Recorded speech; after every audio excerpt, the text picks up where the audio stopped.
everyone present over here. I'm very glad to सुप्रभात। introduce our guest for today, Mr. Amrish ji. हम लोग सभी जानते हैं कि एट द एंड जो ह्यूमंस को चाहिए होता है वो होता है पीस, शांति, सुख, जिसे सब लोग डिफरेंट डिफरेंट टर्म्स में बहुत कुछ कहते हैं।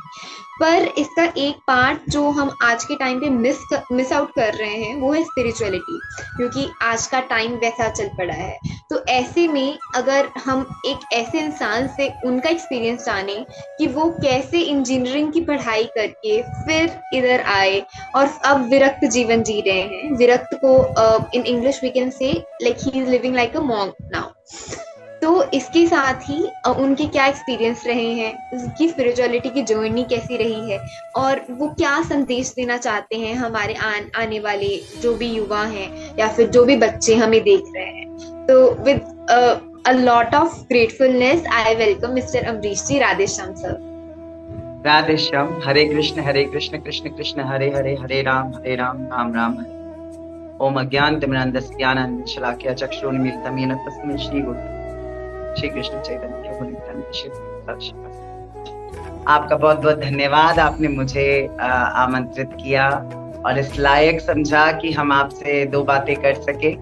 आपका बहुत बहुत धन्यवाद sir. Thank you so much, आप अपना समय निकाल के आए। और हम शुरू करते हैं। सर, आप सबसे पहले अपने बारे में, अपनी बैकग्राउंड, आप स्पिरिचुअलिटी मतलब विरक्त जीवन में आए उससे पहले आपका कैसा था आसपास का माहौल और कैसे ट्रांजिशन हुआ जी? देखिए, सबसे पहले मैं एक बात क्लियर करना चाहता हूँ कि विरक्ति का अर्थ ये नहीं है कि आप कुछ छोड़ दें, क्योंकि आज के समय में एक बहुत बड़ा मिसकॉन्सेप्शन है कि विरक्ति का मतलब है कि हम कुछ छोड़ देते हैं। विरक्ति का मतलब कुछ छोड़ना नहीं है। आपने घर छोड़ दिया तो आपको कभी घर से अटैचमेंट थी ही नहीं। आपने अपने माता पिता छोड़ दिए, लेकिन आज के जमाने में तो लोगों को अपने माता पिता से अटैचमेंट होती ही नहीं, तो उनका छोड़ना ना छोड़ना बराबर है। फिर उन्होंने छोड़ा क्या? संसार में कोई एक ऐसी वस्तु, व्यक्ति, पदार्थ है जिससे हमारी घोर आसक्ति है, घोर अटैचमेंट है।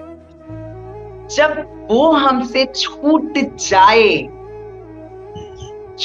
जाए, हमें छोड़ना ना पड़े, हम कॉन्सेप्ट में ना जिए कि हमें छोड़ना है, किसी के प्रति इतना विशेष प्यार हो जाए कि जो कल तक हमें बहुत आकर्षित करते थे वो कब हमसे छूट गया हमें पता भी नहीं चला। वो विशेष अनुरक्ति भगवान के प्रति जो है वो विरक्ति है। वो आप भी वहां बैठ के हो सकती हैं उस वेश में, और ऐसा भी हो सकता है कि कोई हमारे जैसा वेश लिया और वो विरक्त ना हो, क्योंकि उसकी आसक्ति जुड़ी रहेगी, उसकी अटैचमेंट्स जुड़ी रहेंगी मान में, प्रतिष्ठा में।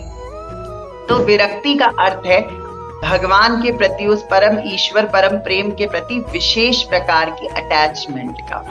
अब आपने पूछा कि मैं अपनी इस जिंदगी में कैसे आया, तो उसका सबसे बड़ा श्रेय जाता है माता पिता को, जिन्होंने इस देह को जन्म दिया। बचपन से ही ऐसे संस्कार पले, बचपन से ही श्री रामचरितमानस का घर में निरंतर पाठ होता था, जिसके कारण से भगवत प्रीति जो है बिना संतों की कृपा के प्राप्त नहीं होती। और मेरे जीवन में पहले संत मेरे माता पिता ही हैं। वो मेरे प्रथम गुरु हो गए। जैसे कहते हैं माँ पहली गुरु होती है, तो मेरी माँ ही मेरी पहली गुरु थी, मेरे पिताजी मेरे पहले गुरु थे। और उन्हीं से मुझे ये संस्कार में ही प्रीति, जो भगवान के प्रति प्रेम है, वो मुझे उन्हीं से। जी, तो जैसा आपने बताया कि आपके घर में ही वैसा माहौल था, तो मतलब ये शुरू से ही था कि आप प्रॉपरली विरक्त जीवन में जाएंगे, या फिर मतलब, क्योंकि हम ऑडियंस को बिल्कुल भी इसके बारे में नहीं पता, तो अगर आप थोड़ा डिटेल में बता सकें कि कैसे क्या था। एक नॉर्मल बच्चा जैसे पैदा होता है वैसे ही सभी का जीवन होता है। और हम जो भी बड़े बड़े संत महात्मा भी हैं वो भी इन्हीं घर में से निकल के आते हैं। उनकी मैया भी उन्हें ऐसे ही प्यार करती है, ऐसे ही डांटती है, ऐसे ही थप्पड़ लगाती है। उनके पिताजी भी ऐसे ही करते हैं। बचपन में सभी का जीवन ऐसा होता है, वैसे एक साधारण जीवन हमारा भी था, है भी, अभी भी है। अभी भी अपने माता पिता के प्रति वही प्रेम, शायद अब ज्यादा बढ़ गया है, क्योंकि अब उनकी वैल्यू ज्यादा समझ में आती है कि उन्होंने जो किया। तो वही जीवन था, बचपन में वैसी ही पढ़ाई थी, एक चंचल बच्चा जो हंसता खेलता पढ़ता था। लेकिन जो घर में, मैंने जैसा आपको बताया कि घर में वो जो रामचरितमानस का पाठ था, या वो माता पिता का उठना, और हम लोग चूंकि एक लोअर मिडिल क्लास फैमिली से बिलोंग करते थे, तो ऐसा नहीं था कि बहुत लैविश लाइफ थी, लेकिन माता पिता ने जिस जीवन को जिया वो इतना आनंददायक था कि कभी ऐसा लगा ही नहीं कि हमारे पास कुछ नहीं है। ऐसा नहीं होता था कि हमारे पास कुछ नहीं है, हमें लगता था जितना है उतना बहुत है। और वो जो कृपा थी, वो उनका भगवान के प्रति जो अगाध प्रेम, अगाध निष्ठा थी, वही हमारे हृदय में जन्म लेती गई, घर करती गई।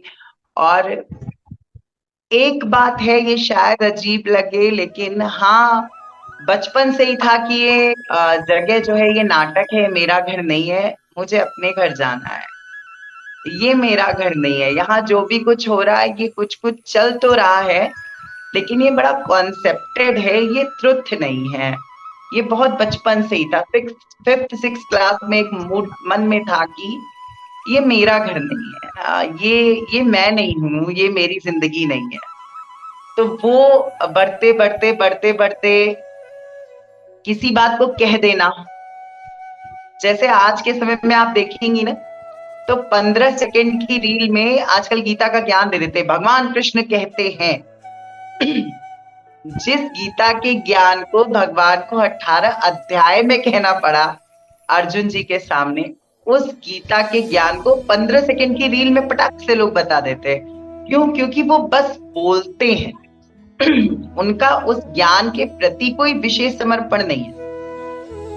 इसी तरह मन में एक जिज्ञासा तो सबके आ जाती कि ऐसा करेंगे, लेकिन फिर इससे क्या होगा, कैसे होगा, इसके निगेटिव्स क्या हैं, पॉजिटिव्स क्या हैं, हानि क्या है, लाभ क्या है। ऐसा करते करते हाई स्कूल हो गया, यानी 10th 12th, इंजीनियरिंग, नौकरी, और ऐसा करते करते वो 6 से शुरू हुई मानसिक जर्नी। वो इंजीनियरिंग के 5 साल नौकरी करने के बाद कहीं जाके जो सोचा था उस पे प्राइमरी स्टेज पे कदम रखे 2015। तो एक लंबी जर्नी है उस सोच को इम्प्लीमेंट करने की। ऐसा नहीं है कि ऐसे आते ही हो गया एक लंबी जर्नी है। हमारे मतलब जितना इधर से सुना है, वो कहते हैं कि जिसे भगवान ने जिस रास्ते पे लेकर आना होता है तो कृपा से ही हो जाता है। मतलब क्योंकि जैसे आपने बताया कि आपके मन में ये था ही नहीं कि अच्छा, मतलब शुरू से ही था कि ये मेरा घर नहीं है, तो मतलब ऐसे कोई इंसिडेंट हुआ था कि मतलब अंदर से खुद से ही था? देखिए, आप कभी बैठ के सोचिए कि हर व्यक्ति को क्या चाहिए इस संसार में। सभी को क्या चाहिए? आपको, मुझे, कुत्ता, बिल्ली, पेड़ पौधा, सबको क्या चाहिए? आनंद चाहिए। अब अगर हम आनंद को डिफाइन करें, पेड़ पौधा सबको क्या चाहिए? आनंद चाहिए। अब अगर हम आनंद को डिफाइन करें, पेड़ पौधा सबको क्या चाहिए? आनंद चाहिए।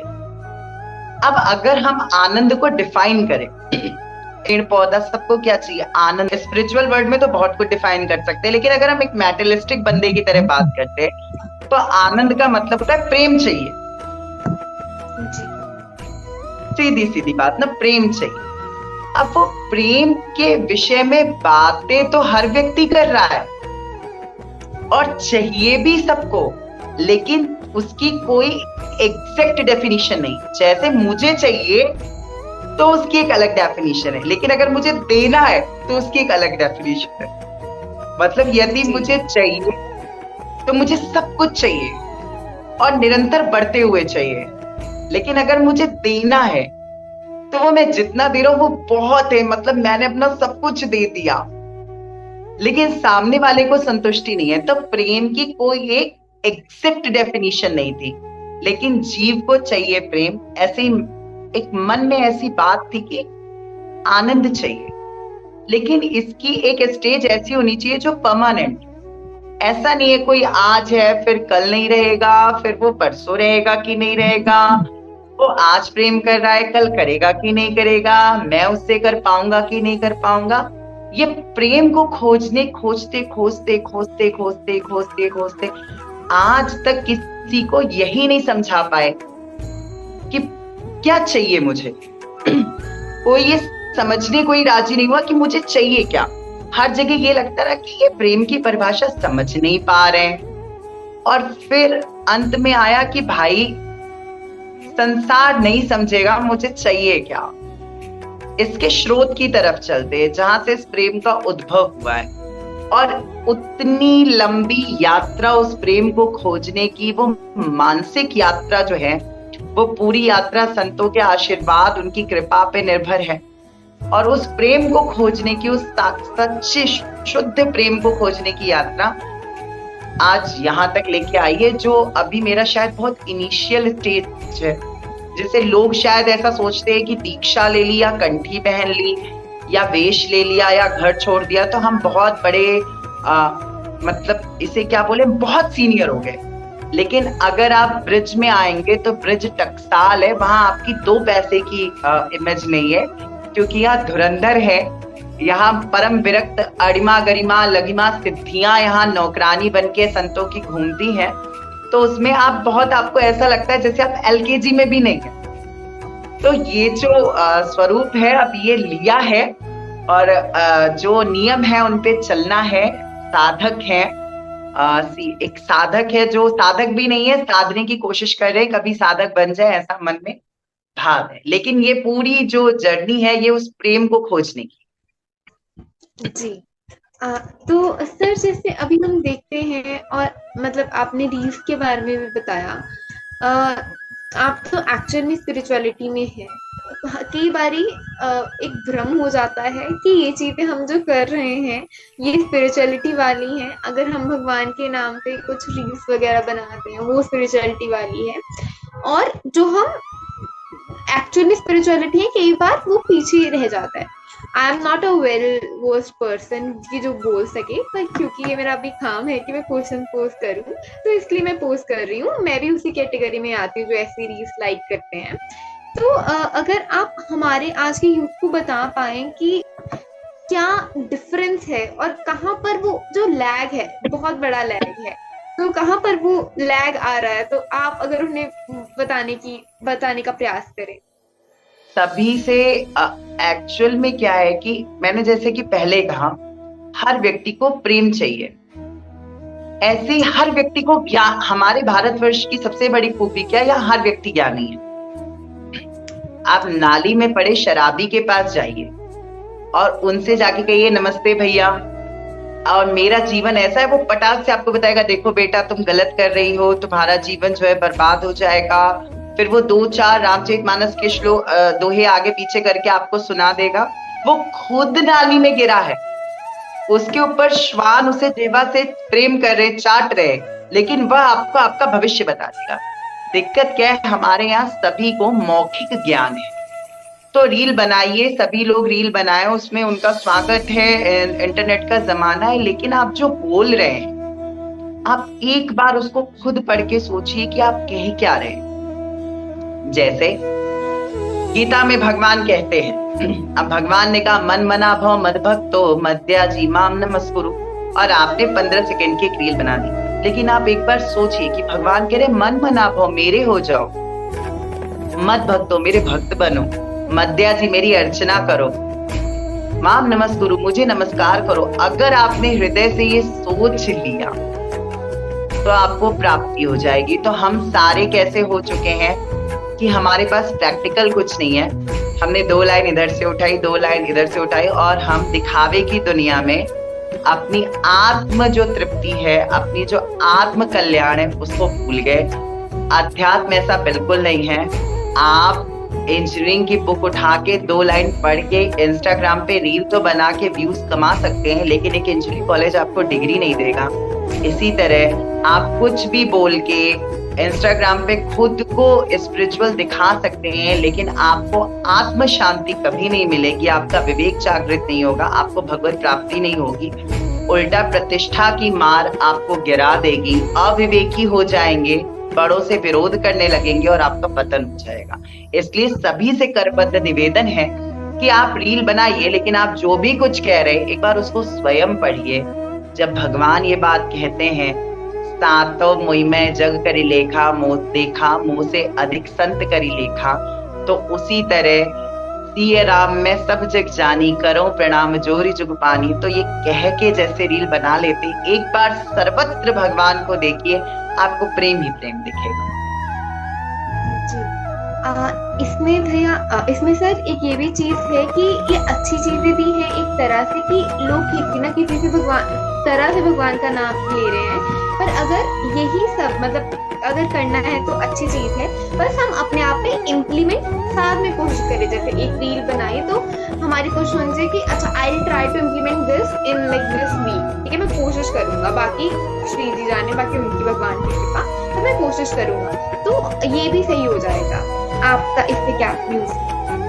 देखिए, एकदम आपने सही बात बोली। जैसे ड्रग्स होता है तो ड्रग्स की एक आदत होती है, जैसे आपने थोड़ा ड्रग्स लिया, फिर ड्रग्स लिया, आप ड्रग एडिक्ट हो जाते हैं। तो यदि आप श्रीमद् भगवत गीता पढ़ रहे हैं, अगर आप गीता के श्लोक पे रील बना रहे हैं, लेकिन आप वो गीता का श्लोक पढ़ रहे हैं, तो पढ़ते पढ़ते पढ़ते पढ़ते आपको भी नहीं पता चलेगा कि कब आपके अंतर मन में वही श्लोक स्फुटित हो गए, प्रकट हो गए, और आप रील छोड़ के रियल लाइफ में अनन्या चिंतयन्तो माम ये जना पर्युपास्ते तेषाम नित्याभियुक्तानाम योगक्षेमम वहाम्यहम् की स्थिति में पहुंच जाएंगे।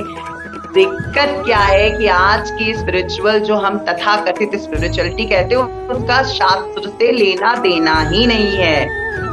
लोग कहीं कुछ भी गीता में भगवान कहते हैं तू मुझे छोड़ दे, मैं तुझे छोड़ दूंगा, तुम इधर चले जाओ, मैं उधर चला जाऊंगा, तुमने तो मुझे छोड़ ही दिया है, जो तुम्हें छोड़ दे। ये 18 अध्याय में कहीं नहीं है। गीता में वहां भगवान अर्जुन के रथ वाहन बन के वहां उसे लड़ाई करने को कह रहे कि वहां कह रहे तू मुझे छोड़ दे, मैं तुझे छोड़ दूंगा, जो तुझे छोड़ दे रहा है वो मुझे छोड़ दे। तो हमें ये समझना पड़ेगा कि जब भी हम इस तरह की रील्स को स्क्रॉल डाउन या अप करते हैं, तो क्या ये ग्रंथ में है, स्क्रिप्चर्स में है तभी सुने। और यदि आप ओरिजिनल सब्जेक्ट्स पे रील बनाते हैं तो धीरे धीरे करके वह ज्ञान आपके हृदय में आएगा। ये प्रचार का भी अच्छा माध्यम है। अपने जिस सनातन धर्म में हम हैं, हमें उस धर्म में मिलके चलना है, हमें अपने यूथ को भी प्रेरणा देनी है, लेकिन बस प्रेरणा देने की जगह प्रतिष्ठा की हवस ना आ जाए। हम एक दूसरे को ज्ञान ही ना दें, थोड़ा उसको सहारा भी दें। किसी का हृदय टूट गया है तो उसको ये नहीं कहते कि अरे अरे कोई बात नहीं है, और जब हमारा टूटे तो हमको 10 का कंधा चाहिए। अगर किसी को भूख लगी है तो पहले उसको 2 रोटी दो, जब वो 2 रोटी खा के तृप्त हो जाए फिर ज्ञान दो। भूखे को रोटी चाहिए, ज्ञान नहीं चाहिए। ऐसे आज के समाज में हर कोई दर्द से गुजर रहा है, कोई मानसिक, कोई आंतरिक हृदय का दर्द है, और वहां पे हमें अधूरा ज्ञान नहीं देना है, क्योंकि यदि हमें पता है कि भगवान सब में है, तो हो सकता है ये जो हमसे अपना दुख बता रहा है ये भगवान ही हो, हमारे अंदर के ज्ञान की परीक्षा लेने आए हो, हमारे विवेक की परीक्षा लेने आए हो। तो हमें ऐसा जगत बनाना चाहिए कि जो हमें नहीं पसंद है वो हम कभी किसी दूसरे के साथ ना होने दें। यद्यपि हम उसे दे नहीं सकते हैं, तो कम से कम उसके साथ खड़े रह के उस ज्ञान के द्वारा उसके हृदय में प्रकाश करें, और स्वयं भी उस ज्ञान पे चले। केवल ज्ञान देने से उसका कोई फायदा नहीं होगा। हमें पहले खुद प्रैक्टिस करनी पड़ेगी, बोनाफाइड होना पड़ेगा, ऑथेंटिक होना पड़ेगा। फिर जब हम कोई ज्ञान देंगे, जैसे एक लेक्चरर होता है तो पहले वो अपनी डिग्री दिखाता है कि मैं MA हूँ, MPhil हूँ, MTech हूँ, उसके बाद वो कहीं पढ़ाने जाता है तो BTech के बच्चों को पढ़ाता है। उसी तरह जब हमें खुद ऑथेंटिक ज्ञान हो तभी हम किसी को प्रचार या उपदेश करें, अन्यथा पहले स्वतः अपने जो भजन है उस पे ध्यान। जी। इस पे एक महान संत हैं, वो एक ये बात बोलते होते हैं, उनके वचन है ये कि अगर जैसे मैंने खीर बनाई, अब मैंने कभी अपने हाथ से तो बनाई नहीं है, पर मैं दूसरे को बता रही हूँ कि अच्छा ऐसे करके ऐसे चावल डाल दीजिएगा, चीनी डाल दीजिएगा। पर अगर अब मैं खुद बना के बताऊंगी ना कि मेरे मुंह में भी स्वाद है, तो दूसरे इंसान को हमें कोशिश नहीं करनी पड़ेगी, वो अपने आप हो जाएंगे। और वो भी ये भी कहते हैं कि एक्चुअल में हम सबको अपने आप को सुधारना है। दिस इज समथिंग जिसमें मैं बहुत फेल करती हूँ, मतलब मैं तो सब पे फेल करती हूँ, पर बाकी श्री जी की कृपा। तो हमें अपने आप को सुधारना है। हम ये कोशिश करते हैं कि हम दूसरे की मिस्टेक करेक्ट करने पे आ जाते हैं, पर हम अपने, अगर हम प्रचार भी कर रहे हैं तो हमें ये होना चाहिए कि अरे जैसा आपने बताया कि इनमें भगवान है, बस किसी तरह से कुछ कर रहे हैं ताकि मेरा थोड़ा अंदर से साफ हो जाए। तो इस तरह से हमें करना चाहिए। अभी जैसे आपने हार्ट ब्रेक्स के बारे में बताया, तो जैसे आप आजकल के टाइम पे तो इट्स क्वाइट नॉर्मल कि ये सब चीजें होती हैं। And very normal and very depression, serious also. जी जी, और डिप्रेशन जो कि आई गेस मेरी पिछली वाली जनरेशन में एग्जिस्ट भी नहीं करता था, सच में एग्जिस्ट नहीं करता था। मैंने कभी मतलब अपने मम्मा डैडी से ऐसे कभी नहीं सुना कि ऐसे कुछ है या ऐसा कुछ है। और यहाँ पर हर एक दूसरा इंसान आकर कहता है कि आई एम डिप्रेस्ड, मुझे नहीं पता क्या हो रहा है, ये सब चीजें क्या हो रही है। ये हमारी लाइफस्टाइल और बहुत सारी चीजों की वजह से भी है, जो जैसा हम खाते हैं, सुनते हैं, देखते हैं। तो अगर आप इस पर प्रकाश डाल सके। देखिए, सबसे डिप्रेशन का सबसे मूल कारण क्या है? हमारी स्वतः की सोच। हम जिस चीज से निगेटिविटी में जा रहे हैं वो वास्तविकता में है ही नहीं, लेकिन हम सब निगेटिव होते जा रहे हैं। क्यों होते जा रहे हैं? हमें लगता है कि ऐसा होगा या ऐसा हो चुका था। तो भूत की चिंता, भूत का अनुभव और भविष्य की चिंता हमारा वर्तमान खराब कर दे रही है। हम भूत में किए गए जो गंदे अनुभव है उस और उससे अपना भविष्य देख रहे हैं, और वर्तमान के सुखद जो समय है उसको बर्बाद कर रहे हैं। तो हमें सबसे पहले ये समझना होगा कि ऐसा कुछ नहीं है जो खराब हो रहा है। हर व्यक्ति के, जैसे आपको मैं एक बहुत प्यारा उदाहरण दूं। अभी मानसून चल रहा है, तो अभी क्या है कि हमारे जो गार्डन होता है उसमें पौधे लगे होते हैं। तो क्या किया जाता है इस समय? जो बड़े सुंदर सुंदर पौधे होते हैं उनकी कटाई कर दी जाती है। बड़ा सुंदर लहलहाने वाला पौधा होता है, उसकी कटाई कर देते हैं। और फिर उसके क्या, पत्ती तोड़, सुंदर सुंदर पौधे होते हैं उनकी कटाई कर दी जाती है। बड़ा सुंदर लहलहाने वाला पौधा होता है, देते हैं, फिर उसको रिपोर्टिंग करते हैं। अब देखने वाले व्यक्ति, जो नया व्यक्ति आया, उसको क्या लगा? अरे आपके पौधे में तो एक भी पत्ती ही नहीं है, आपका पौधा तो बड़ा छोटा हो गया, पिछले मई में तो ये बहुत फूल दे रहा था। लेकिन उसे ये नहीं पता है कि ये प्रक्रिया है जिसके बाद हमारा पौधा ज्यादा खिलेगा। और इसे इसी सीजन में ऐसा किया जाता है। इसी तरह भगवान हमारे जीवन में उसी समय संतों को लेके आते हैं जब हमारा हृदय अत्यंत शुद्ध, अत्यंत निर्मल हो जाता है, और हमारी स्थितियां ऐसी हो जाती हैं, जब हमारा सब जगह से आसक्ति टूट जाती है, तब भगवान ऐसे समय में संतों को लाते हैं। तो जब भी आप डिप्रेशन में जाइए, आप एंजाइटी फील करिए, आप साधुओं को सुनिए। आप निगेटिव थॉट, डिप्रेशन में जाइए, आप एंजाइटी फील करिए, आप साधुओं को सुनिए। आप निगेटिव थॉट, डिप्रेशन में जाइए, आप निगेटिव म्यूजिक, निगेटिव गाने, निगेटिव लेक्चर, निगेटिविटी से दूर रहिए। आप संतों का चरित्र, भक्तों का चरित्र, नाम जप, ऐसा करिए। इससे क्या होगा? जैसे एक पेड़ को गलत मिट्टी देने से, गलत पानी देने से और धूप देने से वह पेड़ मर जाता है, चाहे उस पर कितनी खाद डाल दी जाए, उसी तरह गलत संग से, गलत श्रवण से, गलत आचरण से हम अपना जीवन बर्बाद कर देते हैं। तो जब भी डिप्रेशन में जाइए, पहली बात तो ये याद रखिए कि जब हम पैदा हुए थे कोई हमारे साथ था नहीं, जब हम मरेंगे कोई हमारे साथ मरेगा नहीं। तो जीवन के बीच का नाटक है, इसे हंसी खुशी करते जाते हैं। जिसका जितना रोल था उसने उतना रोल निभाया।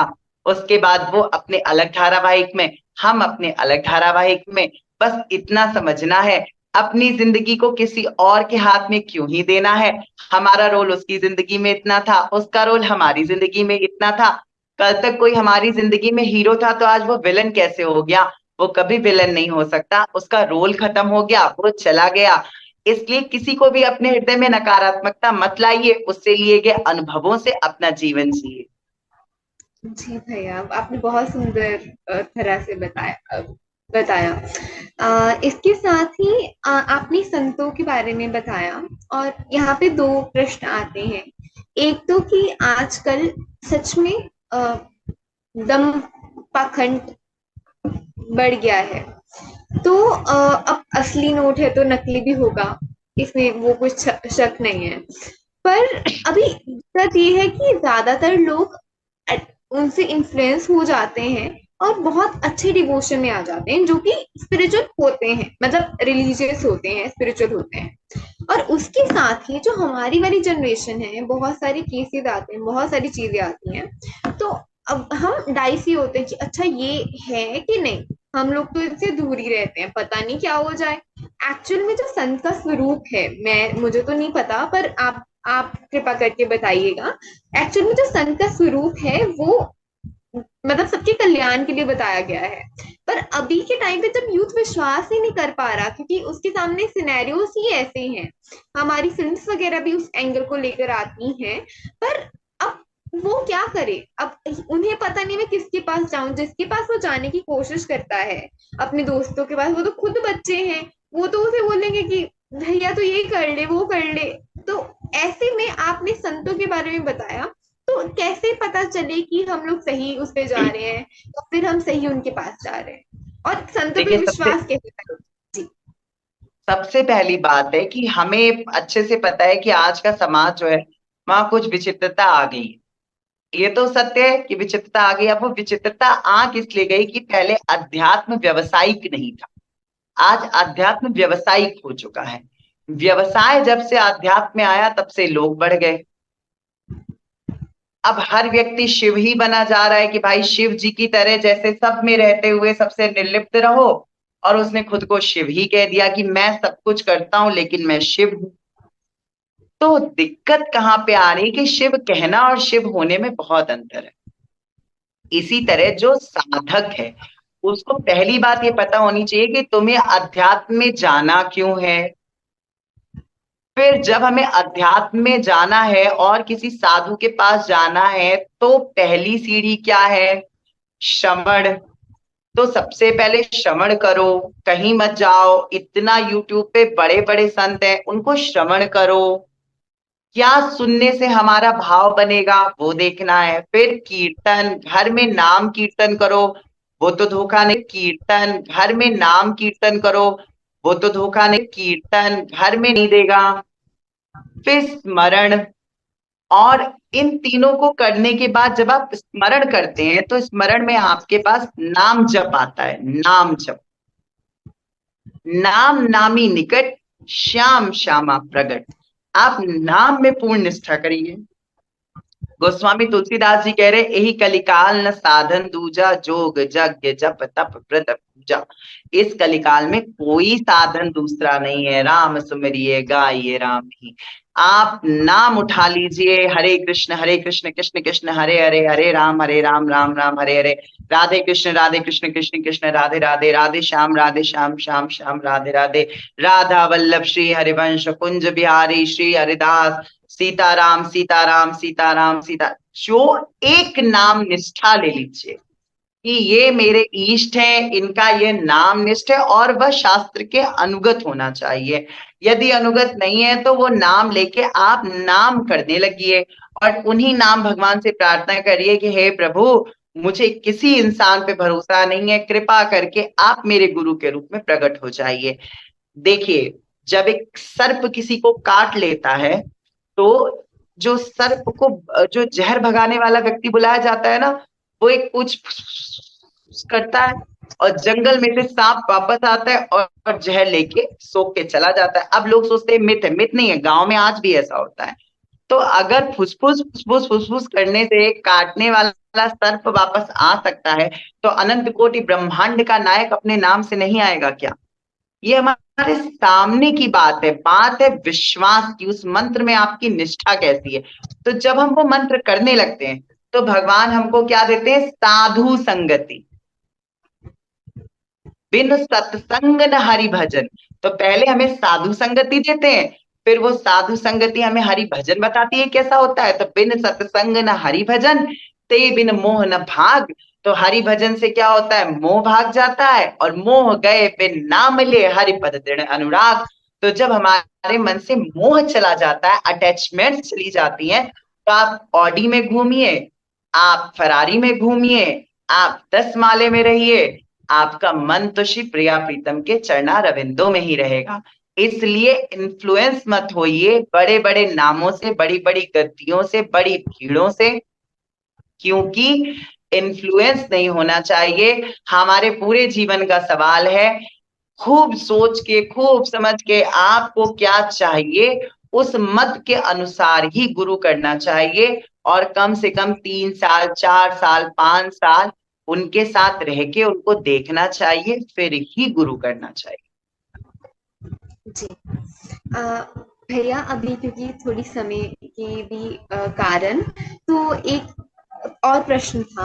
आपने जैसे बताया कि हमें ये करना चाहिए, हमें ये करना चाहिए, फिर इसके लिए बल कहाँ से आएगा? अगर आप कहेंगे कि नाम से आएगा, तो स्टार्टिंग में हम जैसे यूं तो कहाँ हम लोगों से नाम ऐसे खुशी से जप होता है या कैसे जप होता है, तो आप उनके लिए क्या कहना चाहेंगे कि 5 मिनट से शुरू करें? क्योंकि आजकल ये बहुत मिथ है कि नाम तो सिर्फ वो ही है कि जो लोग बस उसमें जाना चाहते हैं, पर अपनी जैसे हम मेडिटेशन या फिर उसे बहुत अच्छे अच्छे नाम दे देते हैं, साउंड हीलिंग, ये सब चीजें नाम दे देते हैं, तो आप जरा बता पाए कि ये भी एक तरह की हीलिंग है? और इट इज नॉट जस्ट कि अगर आप चाहते हो कि आप प्रॉपरली स्पिरिचुअलिटी में आ जाओ, नॉर्मली आपके लिए भी ये बहुत इंपॉर्टेंट है, अगर आप इस पर प्रकाश डालते हैं। देखिए, सबसे पहली बात है कि प्रॉपर स्पिरिचुअलिटी और नॉर्मल स्पिरिचुअलिटी कुछ होता ही नहीं है। स्पिरिचुअलिटी मतलब स्पिरिचुअलिटी, स्पिरिचुअलिटी मतलब स्पिरिचुअलिटी, स्पिरिचुअलिटी मतलब स्पिरिचुअलिटी, स्पिरिचुअल। जी। अर्जुन युद्ध के मैदान में खड़े हैं, हाथ में तलवार धनुष बाण लेके युद्ध कर रहे हैं, मार रहे हैं, गिरा रहे हैं। क्या अर्जुन धार्मिक नहीं? तो आप वहां पढ़ते हुए भी धार्मिक हैं, हम यहाँ माला हिलाते हुए भी हो सकता है कि मन से वो बात ना हो। यदि आप जिस कार्य में हैं उस कार्य को संपूर्ण अच्छे से करके उसको कृष्ण को दे दो, वही भजन है। जैसे आप पढ़ रही हैं, तब आप 64 माला करेंगी तो आप पढ़ाई कब करेंगी? तो आपने अपनी दिन भर पढ़ाई करी, और पढ़ाई करके संध्या के समय ठाकुर जी के सामने जाकर, हे ठाकुर जी, ये पढ़ाई मैंने आपकी सेवा के लिए करी है, आप इसी को मेरा भजन समझ के स्वीकार करो। तो कम से कम वो पढ़ाई तो आप ईमानदारी से करेंगे, तो आपका मन तो कृष्ण के चरणों में लगा ही रहेगा। और ये बल कहाँ से आएगा? भगवान गीता में कहते हैं, अनन्यास चिंतयन्तो माम ये जना पर्युपासते तेषाम नित्याभियुक्ता नाम योगक्षेमम वहाम्यहम। जो अनन्य भाव से मेरा चिंतन करते हुए, चिंतन, मेरा चिंतन करते हुए मेरी उपासना करता है, उसके योग क्षेम का वहन मैं करता हूं। तो भगवान पे तो भरोसा होना ही चाहिए कि जो अनंत कोटि ब्रह्मांड को चला रहा है वो कह रहा है तुम मेरा चिंतन करो और तुम्हारा भार मैं उठाऊंगा। तो बस अपना भार उनको दे देते हैं, हम उठाएंगे ही नहीं, हमारा भार कृष्ण उठाएंगे, हम कृष्ण कृष्ण करेंगे। जी। Thank you so much sir, आपके इस इंटरव्यू से आई होप कि सब ऑडियंस को सब कुछ बहुत कुछ पता चलेगा। आप बहुत बहुत शुक्रिया, आप अपना समय निकाल के आए और हमें इतना समय दिया इंटरव्यू के लिए। राधेश। आपका बहुत बहुत धन्यवाद, आपने हमें इस लायक समझा। बस सभी हरे कृष्ण महामंत्र और भगवान के दिव्य नामों का जाप करें। और इस चतुर्मास, जो एक चतुर्मास इस टाइम चल रहा है, हम सभी जानते हैं इस बारे में। तो आप सभी से एक प्रार्थना है कि एक नियम ले लो। तो कई कहते हैं क्या छोड़ें, क्या छोड़ें, क्या छोड़ें? कुछ छोड़ो ना छोड़ो, श्री रूप गोस्वामी पाद उपदेशामृत में कहते हैं, वाचो वेगम मनसा क्रोध वेगम जिह्वा वेगम उदरोपस्थ वेगम। वाचो वेगम जिह्वा का वेग, मनसा वेगम मन का वेग, वाचो वेगम क्रोध का वेग, फिर जिह्वा का वेग, उदर पेट का वेग, और उपस्थ यानी जननेंद्रियों का वेग।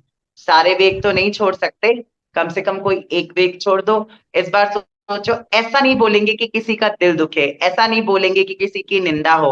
4 महीने ऐसा करके देखिए, आप आनंद में भर जाएंगे, षट गोस्वामियों की आपको कृपा प्राप्त होगी। बस इसी के साथ मैं विराम देता हूँ। हरे कृष्ण कृष्ण कृष्ण हरे हरे, हरे राम हरे राम। आपको बहुत बहुत धन्यवाद, बहुत बहुत प्रणाम। आपका धन्यवाद, चरण स्पर्श।